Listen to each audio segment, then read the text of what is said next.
নমস্কার, তোমরা যারা লক্ষ্মীর ভান্ডার প্রকল্পের জন্য আবেদন করেছেন কি তোমাদের পেমেন্ট স্ট্যাটাস কীভাবে চেক করবে?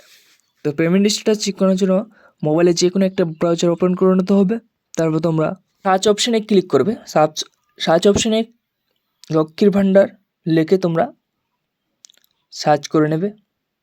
তো সার্চ করার পর তোমাদের সামনে একটা নতুন ওয়েবসাইট খুলে যাবে। তোমরা দেখতে পাচ্ছ যে প্রথম ওয়েবসাইটটি রয়েছে, সেই ওয়েবসাইটটির উপর তোমরা একবার ক্লিক করে নেবে। তারপর তোমাদের সামনে এরকম ইন্টারফেস চলে আসবে। তোমরা এখানে দেখতে পাচ্ছ ট্র্যাক অ্যাপ্লিকেশন স্ট্যাটাস, এই অপশানে ক্লিক করে নেবে। এই অপশানে ক্লিক করার পর তোমরা সিলেক্ট অপশান রয়েছে ওইখানে ক্লিক করে নেবে।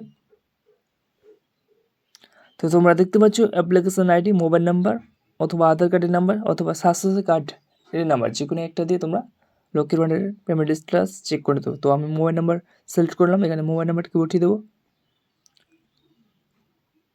বসিয়ে দেওয়ার পর এন্টার ক্যাপচার, এখানে ক্যাপচার কোডটিকে বসিয়ে দেবো। তারপর সার্চ অপশানে ক্লিক করে নেবো। সার্চ অপশানে ক্লিক করার পর তোমরা নিচে আসবে। একটু নিচে আসার পর দেখতে পাচ্ছ এখানে পেমেন্ট স্ট্যাটাস বলে লেখা রয়েছে।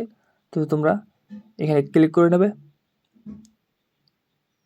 ক্লিক করার পর একটু নিচে আসবে। নিচে আসার পর তোমরা দেখতে পাচ্ছ মার্চ মাসের পেমেন্ট সাকসেস হয়ে গেছে, কিন্তু এখনও এপ্রিল মাসের পেমেন্ট শো করছে না। তো এপ্রিল মাসের